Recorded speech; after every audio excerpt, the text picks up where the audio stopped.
Selamat berjumpa kembali bersama kanal Suara Kebangsaan NCB Channel.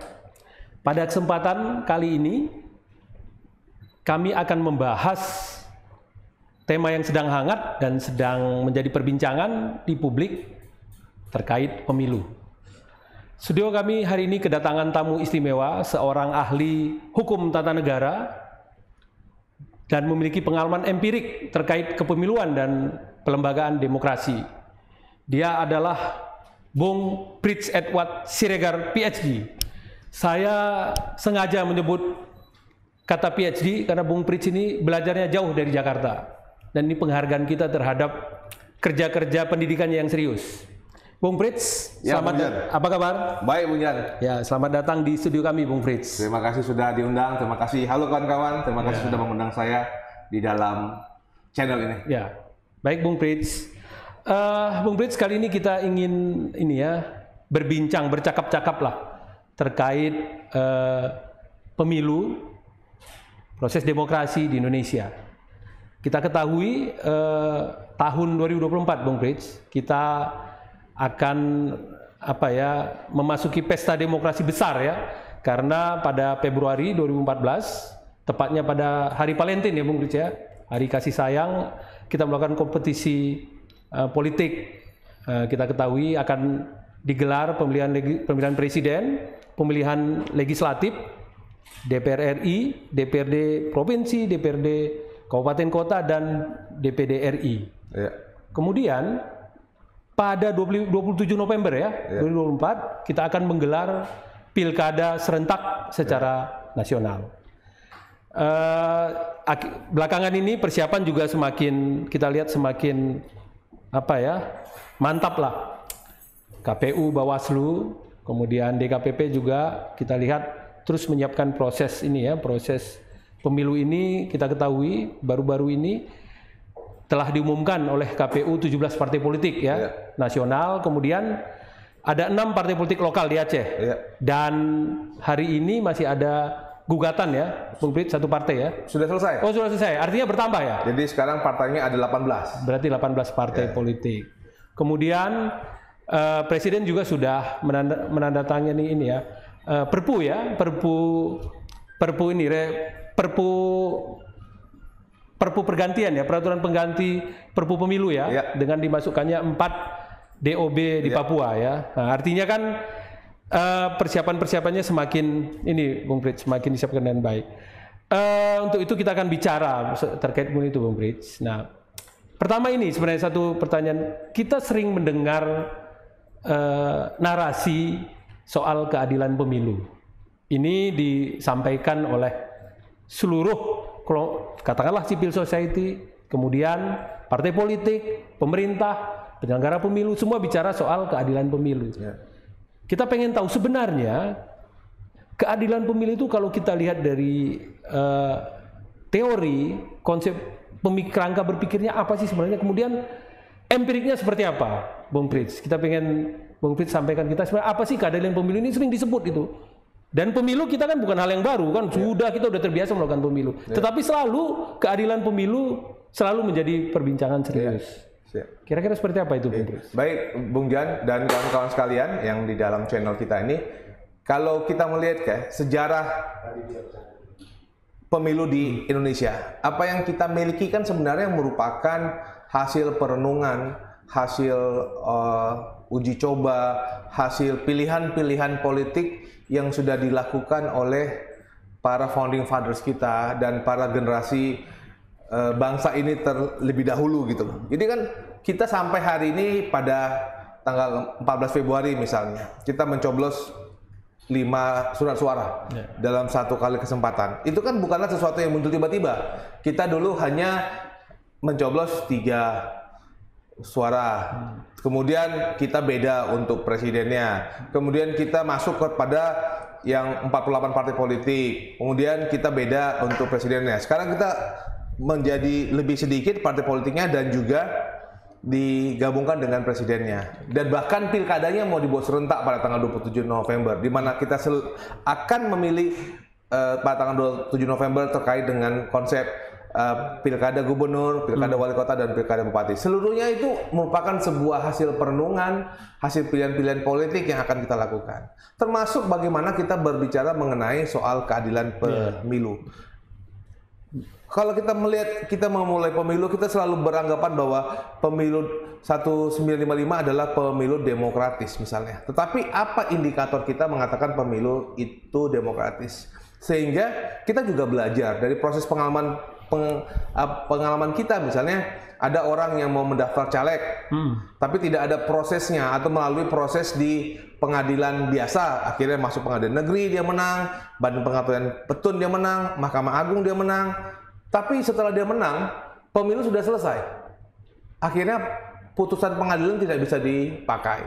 Atau ada orang yang melakukan perubahan suara, atau orang yang menghilangkan hak pilih. Misalnya ada satu desa karena diketahui itu adalah merupakan hardliner salah satu partai politik, dihilangkan seluruh hak pilihnya atau suaranya semua diganti. Itu kan praktek-praktek yang terjadi selama ini yang di dalam dunia perpolitikan kita.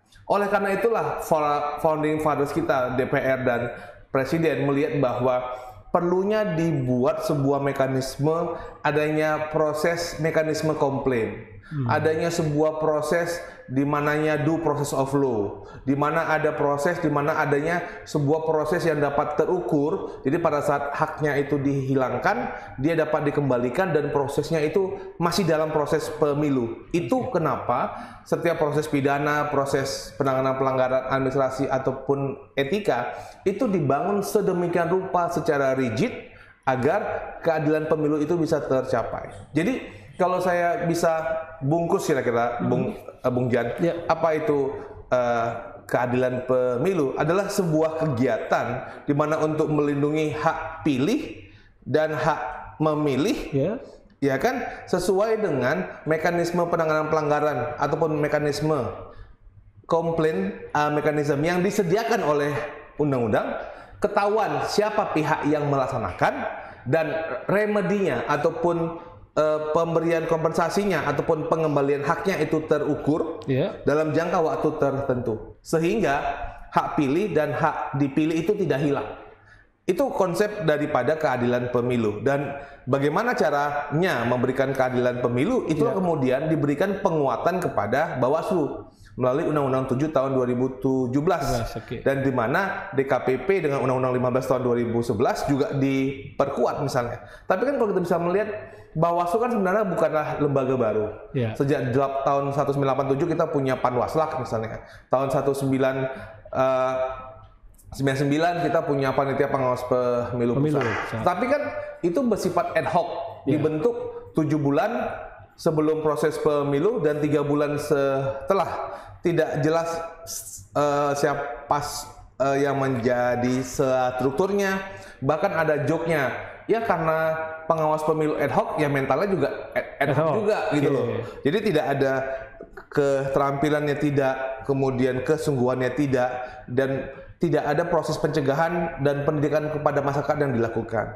Oleh karena itu kenapa Undang-Undang 7 tahun 2017 itu memberikan penguatan kepada Bawaslu, di mana ada mekanisme penanganan pelanggaran pidana, ada mekanisme penanganan pelanggaran administrasi, ada pelanggaran etika, dan Bawaslu itu menjadi lembaga yang terstruktur sampai kepada kabupaten kota selama 5 tahun, sehingga partai politik ada pendidikan, masyarakat punya pendidikan, dan kita bersama-sama sebagai sebuah negara berjalan bersama untuk mewujudkan keadilan pemilu itu sendiri.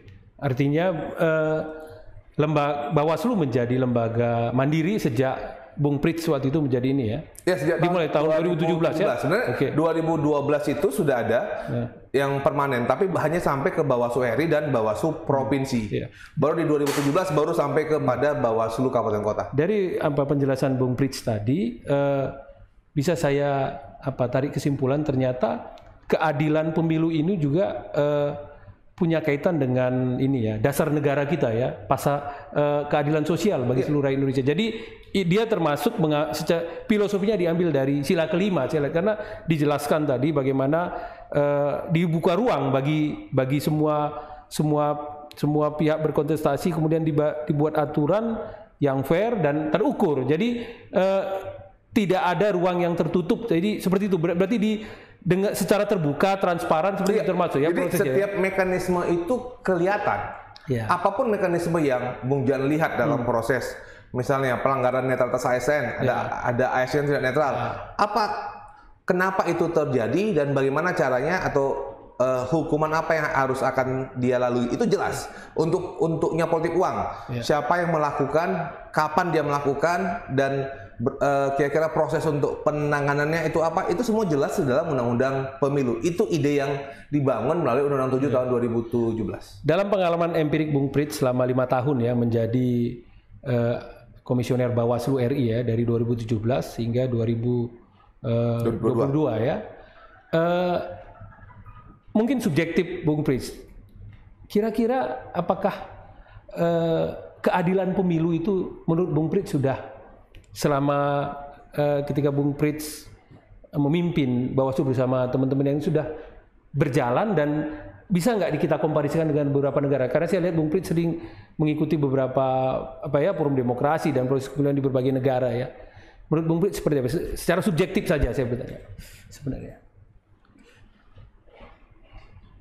Saya tidak tahu sama Bung Jan sama teman-teman yang berada di channel ini yang melihat bagaimana proses demokrasi yang terjadi di Indonesia. Tapi kalau kita mendengar apa yang teman-teman luar negeri melihat apa yang kita lakukan, kita ini atau Indonesia ini sudah berjalan jauh lebih baik dibandingkan praktek yang terjadi di negara lain. Maksudnya apa yang sudah kita lakukan dengan kita memilih satu hari untuk pemilu 180 juta orang yang terdaftar melakukan proses memilih dalam waktu satu hari jam 7 sampai jam 11 dengan daerah yang seluas kita dan semasif kita dengan begitu banyak perbedaan yang terjadi. Kita tuh jauh lebih baik daripada negara-negara lain. Tapi masalahnya kan kita melihat bahwa apa indikator yang mau kita lihat. Kalau tadi Bung Jan melihat apakah proses keadilan pemilu itu terjadi, saya melihat itu sudah terjadi. Meskipun mungkin tidak seperti yang kita inginkan, tidak dalam level yang diinginkan oleh undang-undang. Setiap undang-undang kan juga punya derajat persoalan yang berbeda-beda untuk dalam pelaksanaannya. Misalnya di dalam konsep keadilan pemilu. Kalau kita ngomong kepada real politik, dalam suatu proses pemilu, apakah ada politik uang nggak di tempat Bapak Ibu sekalian? Terus yang kedua, seandainya kalau ada politik uang, uangnya diterima atau tidak? Jangan-jangan lebih banyak diterima daripada tidak. Terus yang ketiga, kalau ada orang yang membagikan uang, apakah mau nggak melaporkan kepada Bawaslu bahwa sudah terjadi pemberian uang dalam proses politik uang? Dan ternyata kan juga tidak. Jadi terakhirnya ada keinginan untuk meletakkan sebuah proses keadilan pemilu, tapi pihak-pihak atau struktur-struktur yang lain masih pingin cara-cara lama itu dilakukan untuk melanggengkan, untuk menjamin keterpilihan, untuk menjaga agar suara tidak berkurang ataupun yang bertambah. Jadi tidak membiarkan kepada mekanisme masyarakat lah yang harus menentukan bagaimana proses pemilu itu terjadi. Artinya sebenarnya keadilan pemilu itu bisa kita rasakan kalau ada partisipasi masyarakat dalam konteks itu ya. Artinya tidak bisa diserahkan sebenarnya kepada penyelenggara pemilu saja ya. Dan dia mencerminkan sebenarnya bagaimana ekspektasi masyarakat terhadap pemilu itu sendiri sebenarnya. Bisa seperti itu kita sebut. Keadilan pemilu itu akan terjadi pada saat ada peran antara penyelenggara pemilu, pemerintah pusat dan pemerintah daerah, ASN, TNI dan Polri, partai politik sebagai bagian penting daripada proses pemilu, serta masyarakat itu sendiri. Karena bisa dibayangkan bahwa semampu-mampunya Bawaslu untuk melakukan sebuah proses pengawasan, jumlah komponen Bawaslu itu hanya 1 juta orang. Terbatas ya? Selama proses pemilu ini terjadi ya. Sekarang mungkin jumlah pengawas pemilu tidak akan sebanyak itu. Dan komponen di daerah kan begitu banyak komponen-komponen masyarakat yang terjadi. Jadi saya melihat bahwa mewujudkan keadilan pemilu itu harus punya kognitif kita sebagai bangsa untuk mengatakan ini tidak boleh. ini boleh, ayo kau jangan menyebar-nyebarkan misalnya. Atau misal contoh yang paling gampang, misal dalam konteks untuk penanganan hoax dan disinformasi. Kita mendapatkan berita-berita yang terhadap sebuah pemilu. Jangan pilih, kalau dia pilih ini bakal begini misalnya. Yang kita lakukan apa misalnya? Kita share ke dalam grup atau kita tidak kita share atau kita bilang sama teman di grup, bro, jangan share ini dong. Ini belum tentu benar dan kau bisa terkena pidana dan ini bisa menimbulkan disinformasi di tengah-tengah masyarakat. Jangan-jangan kita malah juga ikut menyebarkan share, itu kan? Atau dalam grup kita tuh kita saling. Jadi kognitif itu harus muncul di kita semua bahwa mewujudkan keadilan pemilu dalam proses ini tanggung jawab kita semua, masyarakat, partai politik, penyelenggara dan pemerintah. Oke, Bung Frits. Ini terkait dengan tadi soal cara pandang bagaimana dunia melihat proses kepemilian kita. Sering disebutkan Indonesia adalah negara demokrasi ketiga terbesar di dunia. Mungkin kalau kita lihat dari, saya mencoba menerjemahkan ini ya, statement itu ya. Kalau kita lihat memang kalau dari jumlah penduduk kita nomor 4. China, India, US, dan kemudian Indonesia. Cina mungkin tidak melakukan demokrasi multipartai ya, sehingga tidak menjadi bagian itu.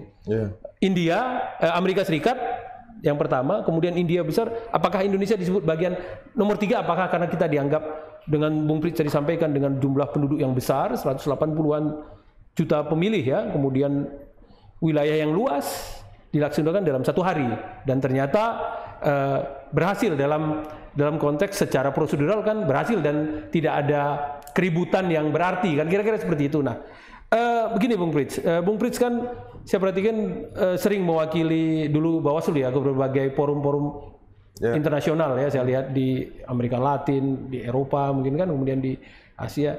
Menurut saya sebenarnya yang mau saya tanyakan, mereka yang menyebut kita menjadi negara demokrasi terbesar ketiga di dunia, apakah memang begitu? Apakah memang pandangan dunia itu seperti itu, melihat kita seperti apa sebenarnya? Bung Frits melihat itu. Mereka melihat proses kepemilian di kita seperti apa sebenarnya? Mereka melihat Indonesia seperti apa? Saya pernah dalam sebuah forum ya, di mana sebuah negara mengagungkan bahwa mereka punya program untuk menjamin hak pilih.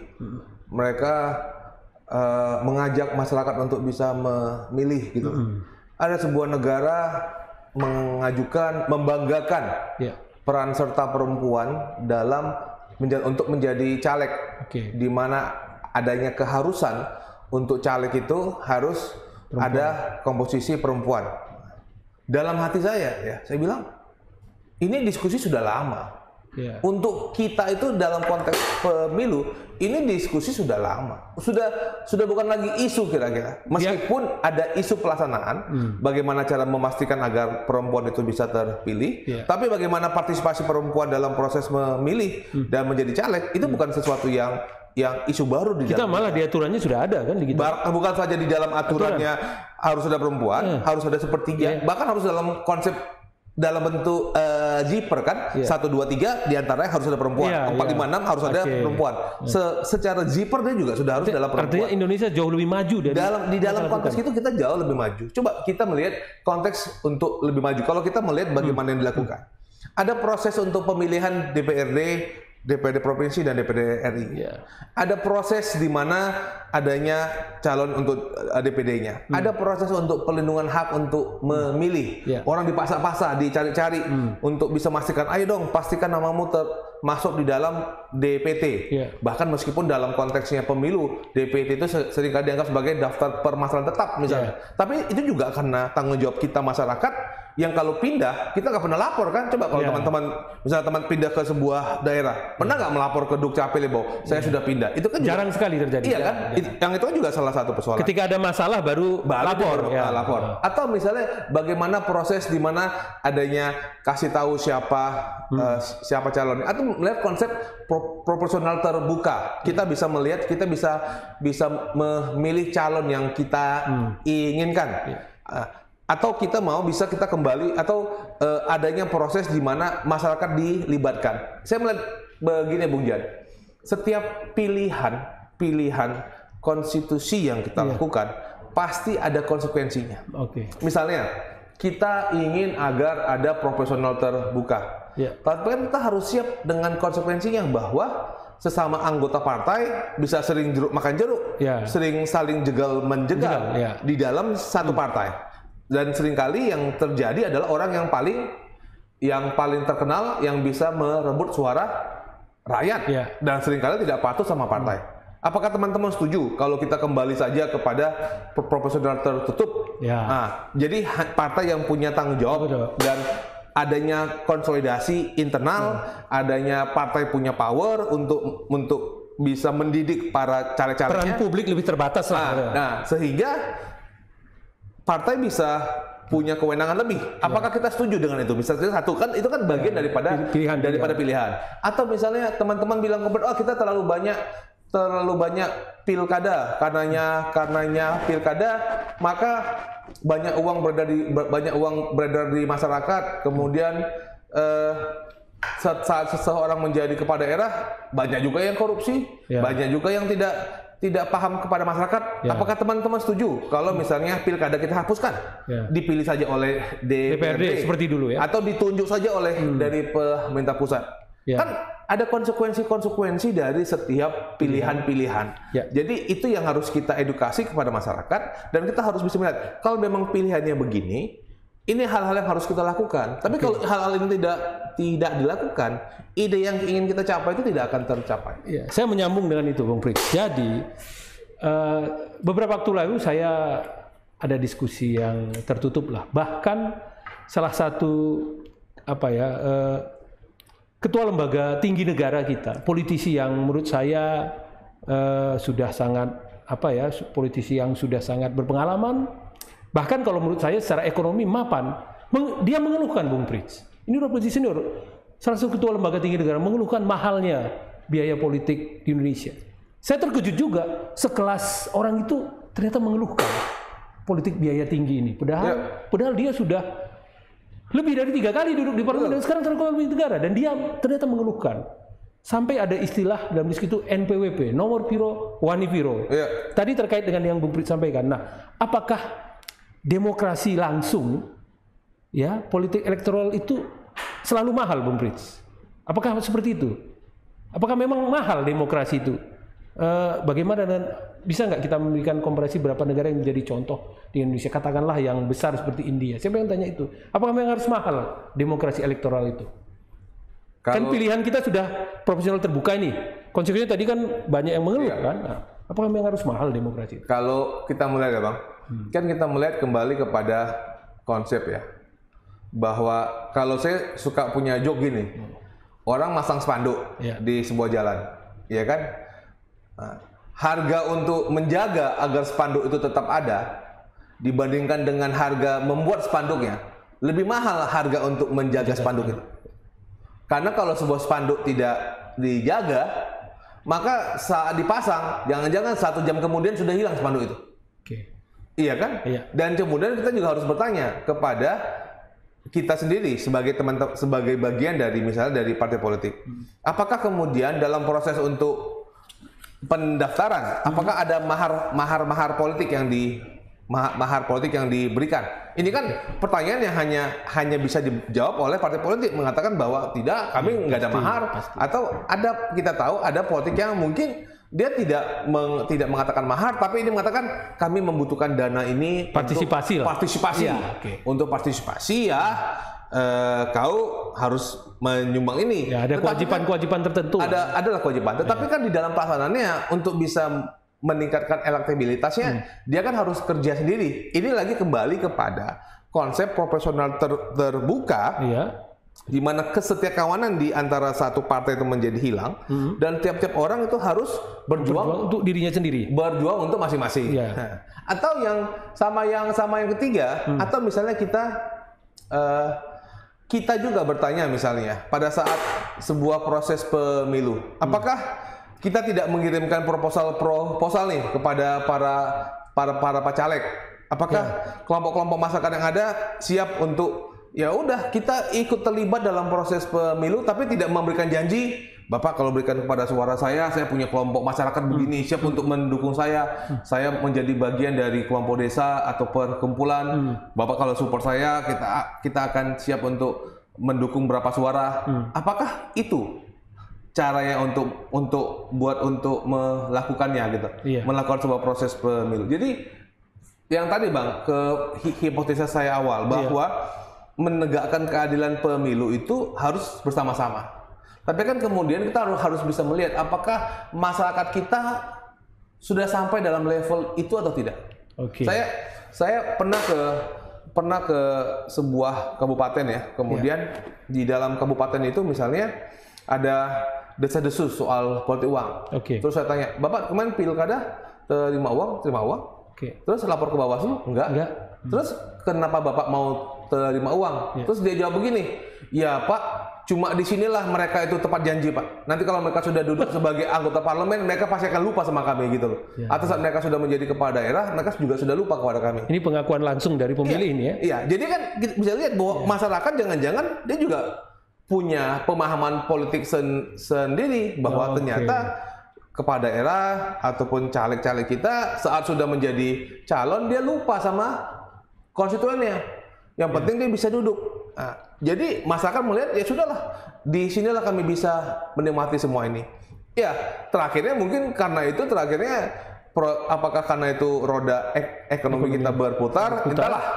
Itu mungkin yang dapat bisa dipertimbangkan oleh teman-teman para ekonom. Tetapi masyarakat melihat, bahkan ada masyarakat melihat bahwa inilah pesta 5 tahunan kami gitu loh dalam proses pemilu. Jadi PR terbesar kan saya melihat begini, ada demand dan supply. Bagaimana seandainya kalau para calon kepala daerah, para anggota partai politik, caleg, semua sepakat tidak akan mau memberikan uang? Coba kalau kita pakai hipotesa itu, mau nggak kita bereksperimen bahwa kita hanya berbicara mengenai program, mengenai jati diri, visi misi yang mau dibangun, tanpa ada politik uang satupun kepada masyarakat? Jangan-jangan nanti sepi pemilunya? Sepi pemilunya pada hari H? Sepi pemilunya? Ya, hari H-nya sepi kalau itu dilakukan. Tapi kan kita bisa memilih para caleg, para capres yang benar-benar menjaga integritas, menegakkan keadilan pemilu, yang maju sebagai para pemenang dengan benar kan, tanpa harus mengeluarkan uang. Berarti itu harus dibuat dalam aturan nggak perlu? Apakah itu komitmen itu dibuat dalam aturan yang diatur oleh penyelenggara pemilu atau dalam aturan kepemiluan misalnya? Sepertinya dalam setiap pemilu selalu ada komitmen seperti itu, Bang. Komitmen itu ada sebenarnya? Ada. Komitmen yang disampaikan ya. Bahkan ada yang, saya lupa apa pernah ada tertulis atau tidak ya. Ada tertulis, ada fakta integritas. Artinya janji itu sebenarnya disampaikan ya? Janji itu disampaikan. Tapi kan praktek di lapangan kan juga jauh berbeda antara apa yang muncul di dalam konsep yang diinginkan dan yang terjadi di lapangan. Ada dialektika lah antara ya harapan dengan kenyataan itu ya. Betul. Dan di situ tadi itu terkait dengan cara pandang masyarakat sendiri terhadap pemilu itu ya. Karena masyarakat punya pemikiran tadi 5 tahunan sekali adalah saat di mana kami mendapatkan sesuatu ya. Dan karena saya juga melihat ada sulit juga sebenarnya untuk menjadi masyarakat, karena pada saat sebuah proses tindak pidana terjadi ya, baik itu politik uang ataupun pemasalahan kehendak atau menyuruh orang untuk memilih sesuatu gitu dengan imbalan sesuatu, kan ada konsekuensi pidananya misalnya. Tapi kan kalau dia menjadi pelapor, dia kan harus bersedia menjadi saksi. Iya kan? Dan kalau kita lihat pada saat dia proses saksi, kan dia mungkin akan ketemu dengan si terlapor itu. Dan mungkin terlapor itu adalah orang-orang yang tinggal di daerah sekitar, orang-orang yang bagian dari kelompok masyarakatnya, atau mungkin tua-tua adatnya. Jadi dia takut kan buat untuk melapor juga. Sehingga ada tekanan-tekanan yang akan dia dia akan bawa kembali gitu. Makanya kalau dalam kegiatan-kegiatan pemuda ya, kalau saya bisa diajak kepada diskusi-diskusi pemuda, saya suka berkata begitu, ya kan? Seandainya suatu hari negara kita diserang, apakah kalian para pemuda ini mau kita semua berjuang berperang melawan Jawabannya apa itu? Melawan negara asing? Jawabannya apa? Bersedia. Meski pakai bambu dan runcing, bersedia. Meski pakai batu-batu, bersedia. Terus bersedia nggak kalau ada politik uang, kemudian teman-teman melihat, kemudian mau nggak melapor dan jadi saksi? Nggak bersedia. Langsung diam. Jadi memang secara sosiologis memang masyarakat punya pandangan tadi ya, pesta itu ya, itu yang menjadi soal masih panjang menurut saya begitu ya, kalau bisa kita lihat ya. Mungkin kita perlu mendefinisikan pesta demokrasi itu apa ya? Iya, kalau pesta kan pasti keramaian. Ya kita tahu kalau pesta itu keramaian, di situ ada ya pesta orang senang-senang ya kan, ada makanan, ada sesuatu sehingga konsekuensinya berbiaya tinggi tadi, karena memang secara ini masyarakat melihat itu kan, ini kan soal pembelajaran tadi, apakah kita tidak sedang menyalahkan siapapun, tapi kita sedang diskusi ini kenyataan karena seperti yang tadi, seorang politisi yang sudah senior, ya secara ekonomi mapan mengeluhkan situasi ini, dan nggak cuma satu politisi, semua mengeluhkan itu, tapi bingung Bung Frits, ini apa solusi politik biaya tinggi ini apa? Jadi semua mendiskusikan tapi seperti menghadapi situasi yang rumit gitu. Saya rasa untuk mengembalikan kepada proporsional tertutup itu salah satu cara untuk mengatasi politik biaya tinggi ini. Politik biaya tinggi. Kenapa? Kan dalam sebuah bernegara kan kita juga bereksperimen. Kita punya constitutional experiments yang kita lakukan. Dari kacamata hukum tata negara ya, saya bisa bilang begini, jenis negara seperti apa, metode pemilihan seperti apa, bentuk negara seperti apa yang belum pernah kita lakukan, yang belum pernah Indonesia lakukan. Kita pernah proporsional terbuka, tertutup, kita pernah negara bentuk parlementer pernah. Parlementer, sekarang kita bentuk presiden, ada langsung dan tidak langsung, ada beda hari dan ada sehari, ada serentak dan tidak serentak. Kita sudah lakukan semua. Sebenarnya kita adaptif ya. Tinggal sekarang kemudian setelah kita melakukan semua, kita kan bisa berefleksi. Oh ternyata jangan-jangan politik biaya tinggi itu disebabkan karena proporsional terbuka. Ya sudah, kita kembali kepada proporsional tertutup. Ada yang khawatir tertutup akan lebih tidak demokratis, tidak juga ya sebenarnya. Bung Frits ini kan mengalami proses empiriknya. Kalau saya melihat begini, kita harus melihat ada dua tahapan. Tahapan pertama, bagaimana orang duduk di kursi, mau jadi caleg atau kepala daerah. Tahapannya, bagaimana dia mencapai kekuasaan. Kedua, bagaimana dia menjalankan kekuasaan yang dia miliki. Saya rasa itu dua hal yang berbeda. Tidak dalam satu hal. Bukan berarti karena dia tidak jujur di dalam proses untuk mendapatkan kekuasaan, dia kemudian akan menjadi tidak jujur juga dalam. Itu dua hal berbeda. Dua hal berbeda. Atau jangan-jangan ada orang yang jujur di dalam proses saat dia untuk mencapai sebuah jabatan, ternyata setelah saat dia menjabat, ternyata banyak tagihan-tagihan dia yang harus bayar. Jadi dia tidak jujur. Proses kita untuk good governance, untuk proses mengawasi bagaimana tindak pidana korupsi, bagaimana ajas-ajas umum pemerintahan yang baik, itu kan terjadi pada saat dia menjalankan kewenangannya. Jadi saya rasa pemilu itu satu hal. Tapi kita jangan fokus kepada hanya pemilu saja. Tapi bagaimana cara dia untuk bertindak? Bagaimana peran dia kepada konstituen, bagaimana kemudian dia menghasilkan kebijakan yang pro rakyat, bagaimana kalau kita setuju dengan apapun idealnya sebuah proses pemilu, ternyata pada saat dia menjabat, dia menghasilkan kebijakan-kebijakan yang sama sekali mengurangi hak-hak rakyat. Kita mau yang mana? Kita kan pasti maunya yang caleg ataupun presiden yang mendukung pro rakyat, yang setuju dengan visi misi kerakyatan, kan itu. Jadi itu dua pertanyaan yang saya rasa tidak bisa digabung. Menarik. Kita sudah pernah proporsional tertutup, sekarang proporsional terbuka. Jangankan sistem mekanisme pemilu, bahkan dalam bernegara pun kita kan sudah pernah menempuh negara ini ya, demokrasi parlementer sudah pernah ya kan.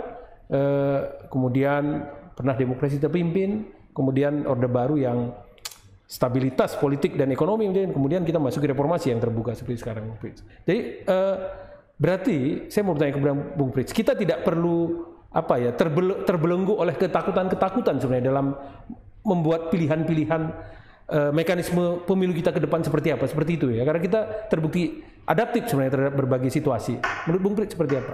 Saya rasa sebagai seorang presiden, sebagai seorang ketua DPR, anggota DPR, caleg, dan kita semua para penyelenggara negara ya, kita harus melakukan modifikasi-modifikasi untuk membuat negeri kita lebih baik. Apapun modifikasi itu yang terjadi. Dalam teknologi misalnya banyak modifikasi yang sudah kita lakukan. Kita bisa pakai berbagai aplikasi, itu salah satu dalam modifikasi. Untuk bagaimana asuransi, kesehatan ada modifikasi. Kenapa tidak dalam ketatanegaraan kita juga melakukan modifikasi? Karena itu bagian daripada kita untuk melihat bahwa negara kita bukanlah negara yang statis. Dan saya sebenarnya bangga betul jadi bangsa Indonesia ini, Bung Jan. Bangga betul saya. Dengan kebetulan sebagai anggota Bawaslu 2017-2022 saya melihat begitu banyak daerah, begitu banyak pantai yang bagus, beragam sekali ya, berbeda beragam sekali ya. Bagus, tak bagus, yang jalannya kecil, jalan besar, sebanyak daerah yang saya sudah pernah lihatin. Dan dari begitu banyak daerah, semua tidak pernah meragukan keindonesiaannya. Meskipun negara kita masih punya banyak PR, tetapi tidak pernah meragukan saya bukan bangsa Indonesia. Dan dari berbagai turbulence yang kita lewati sebagai bangsa Indonesia ya, kita lihat dari tahun 65 sampai sekarang begitu banyak turbulence yang kita lewati, kita tetap menjadi satu bangsa. Dengan apakah itu karena konsep Bhinneka Tunggal Ika kita, ataukah itu konsep ketuhanan yang Maha Esa, bukankah itu filosofis yang founding fathers dulu kita pernah buat, dan itu masih relevan, masih eksis buat untuk kita gitu. Jadi selama dalam kerangka bagaimana kita menafsirkan Pancasila, bagaimana kita nilai-nilai itu kita letakkan dalam pembuatan undang-undang, kemudian dengan penjelasan. Saya rasa masyarakat kita adalah masyarakat yang siap untuk diberikan penjelasan. Kenapa pilihannya ini? Kenapa pilihannya itu? Kita sekarang punya banyak diskusi mengenai misalnya KUHP yang baru, kemudian diberikan waktu 3 tahun untuk sosialisasi. Nanti ada juga Undang-Undang Cipta Kerja. Itu kan bagian daripada partisipasi masyarakat untuk masyarakat juga terlibat dan mengetahui ini negara mau dibawa kemana. Ya, menarik Bung Frits. Masih terkait lagi soal ini pemilihan tadi Bung Frits. Ini Bung Frits bisa boleh menjawab atau tidak juga. Begini, kita sering mendengar kata-kata oligarki ya, oligarki. Nah, bahkan beberapa intelektual, bisa juga saya sebut yang kelompok-kelompok yang kritis terhadap situasi sekarang ya, intelektual yang kritis terhadap situasi sekarang, khawatir proses pelembagaan demokrasi dan pemilu kita itu sangat dipengaruhi oleh oligarki gitu ya. Nah, menurut Bung Frits sebenarnya bagaimana Bung Frits melihat pandangan-pandangan itu? Oligarki yang mengendalikan proses demokrasi, pemilu. Saya masih belum memahami sebenarnya apa yang bisa kita lihat dari soal oligarki itu, Bung Frits. Bung Frits kan pakar tata negara ini kan, di Bawaslu juga mengikuti proses bersentuhan dengan kekuatan-kekuatan politik di Republik ini. Nah, kira-kira benar nggak sebenarnya itu oligarki yang ikut sangat mempengaruhi berbagai proses itu? Benar nggak Bung Frits? Saya percaya bahwa setiap partai politik itu kan pasti punya figur. Ada ketokohan. Dan dalam konteks masyarakat kita, ketokohan itu menjadi penting dalam sebuah kelembagaan. Gitu ya.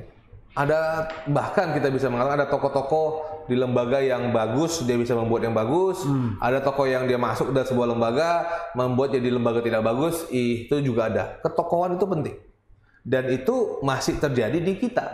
Jadi jangan disalahkan partai politiknya, jangan disalahkan lembaganya. Masyarakat kita sendiri masih menganggap bahwa ketokohan itu penting dalam menjaga persatuan kesatuan dengan begitu banyak warna dalam sebuah lembaga. Jadi saya melihat bahwa oligarki atau tidak oligarki itu tergantung kepada para anggota dari organisasi itu.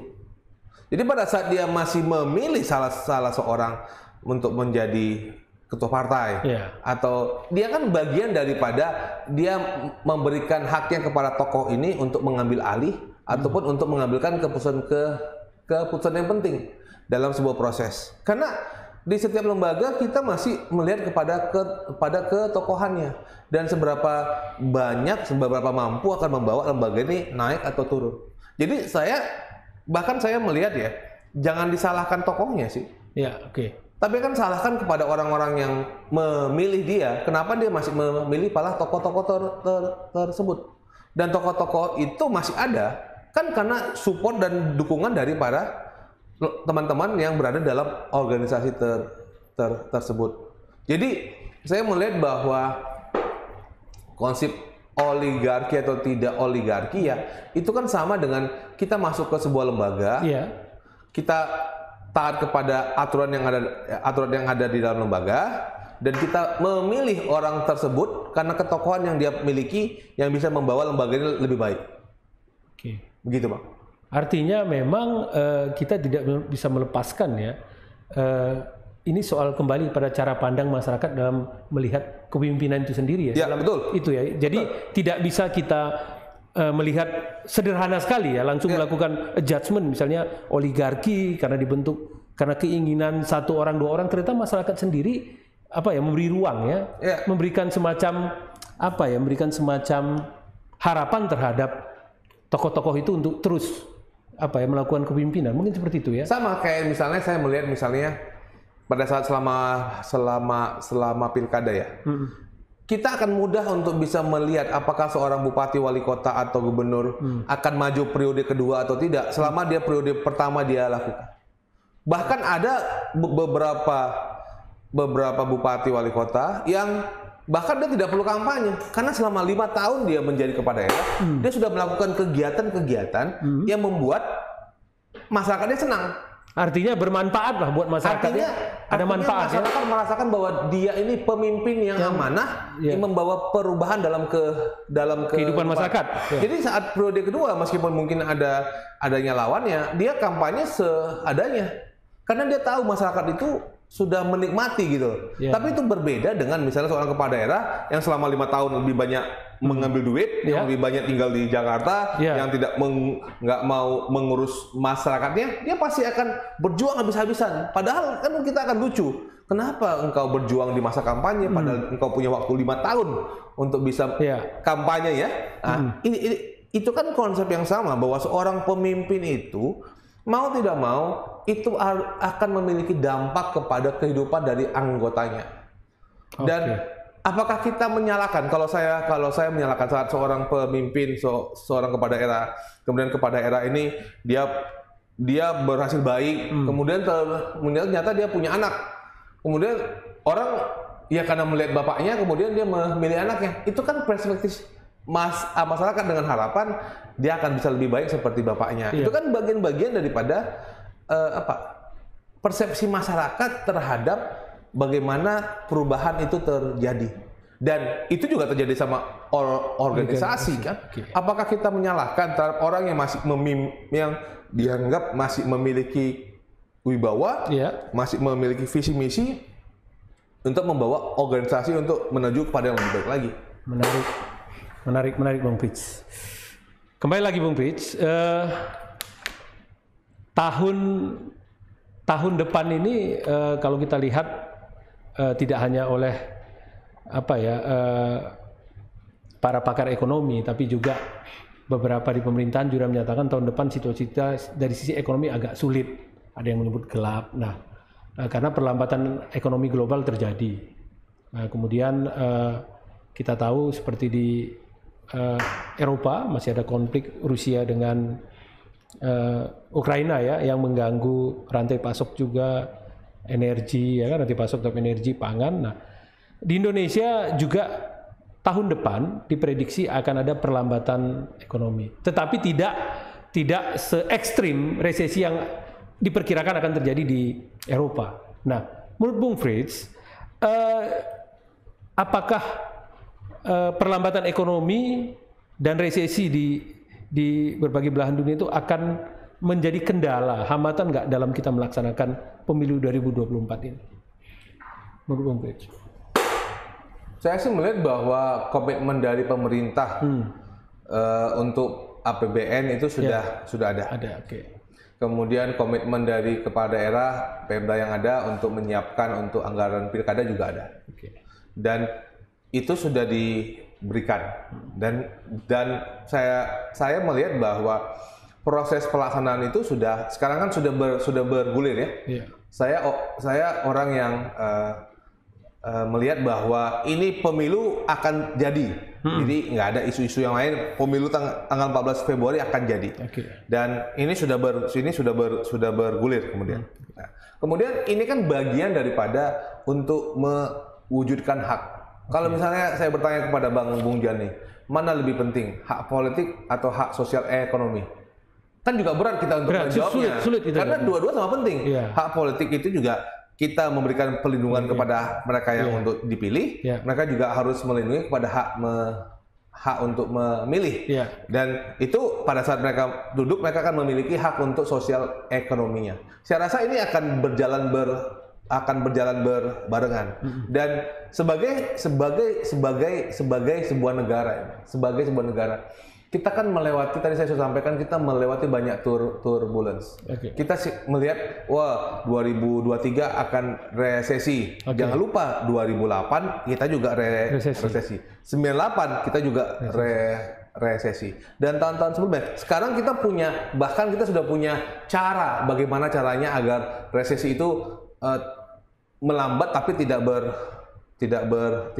berpengaruh. Saya bukan ekonom ya, tapi saya melihat bahwa kita perlu tetap menjalankan agenda ketatanegaraan sebagai bentuk resilience, bentuk ketahanan kita sebagai sebuah bangsa, dan itu harus secara kolektif kita sampaikan. Kan proses pemilu, bilang proses pemilu mahal. Mahal mananya? Misalnya, mahal apakah untuk logistiknya, mahal untuk penyelenggaraan negaranya, atau itu menjadi worth it pada saat 2024 kita memasuki, setelah kita melewati masa COVID, kita melewati masa resesi, kita akan maju dengan sebuah lembaga negara baru, dengan sebuah sistem, dengan pemerintahan yang baru, sehingga kita bisa akan lebih terbang sebagai sebuah negara. Saya rasa resilience kita sebagai bangsa itu ditentukan dalam partisipasi kita dan tetap melanjutkan agenda-agenda ketatanegaraan. Justru perlambatan ekonomi itu menjadi tantangan bagi kita ya untuk melaksanakan ketatanegaraan tadi seperti itu ya. Ini yang harus dilakukan ya. Iya, betul. Dan memang ini ya, kalau kita lihat ya, saya mau sebelum ini kita tuh Bung Frits, saya lihat ya. Dulu misalnya ketika berganti dari Orde Baru ke Reformasi, semua dunia khawatir terhadap demokrasi di Indonesia. Ternyata kita mampu melakukan pemilihan langsung pertama dan berhasil ya. Kemudian kemarin ketika pandemi, pilkada langsung semua khawatir juga, tapi ternyata berhasil juga. Menurut kita maknai seperti apa Bung Frits, situasi-situasi seperti itu?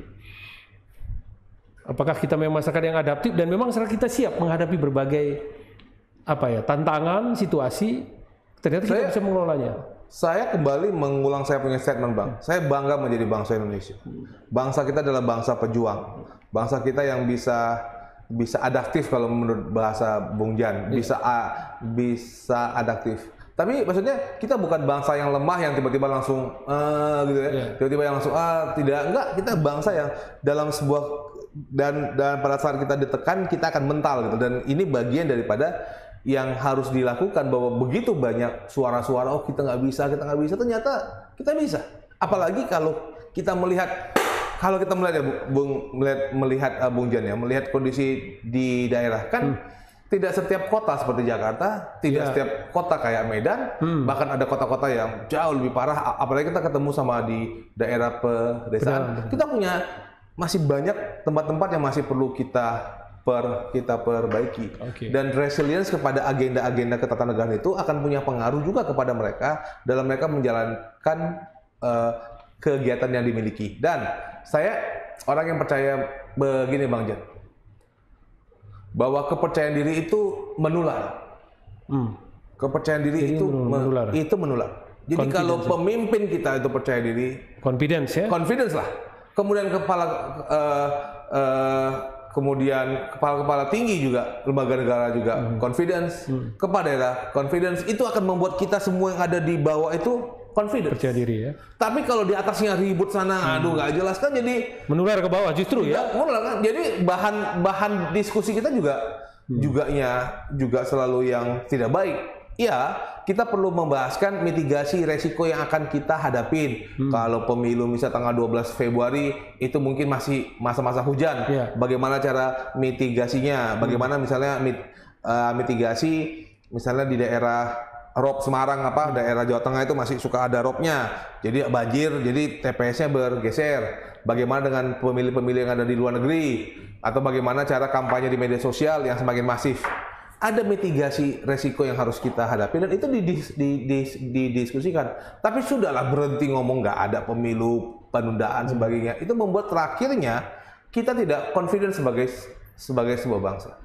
Artinya Bung Prits yakin pemilu sesuai jadwal dan kita mampu menjalankannya seperti yang sudah kita lalui selama ini. Begitu? Saya yakin. Ya, terima kasih. Baik, Bung Prits, waktu kita hampir 1 jam ya, luar biasa. Terima kasih kehadiran Bung Prits, banyak ilmu pengetahuan yang kita dapatkan dan tentu ini akan memberikan sesuatu yang sangat berharga bagi pemirsa kanal kebangsaan. Jadi sekali lagi Bung Prits, kami ucapkan terima kasih, sehat dan sukses selalu. Siap.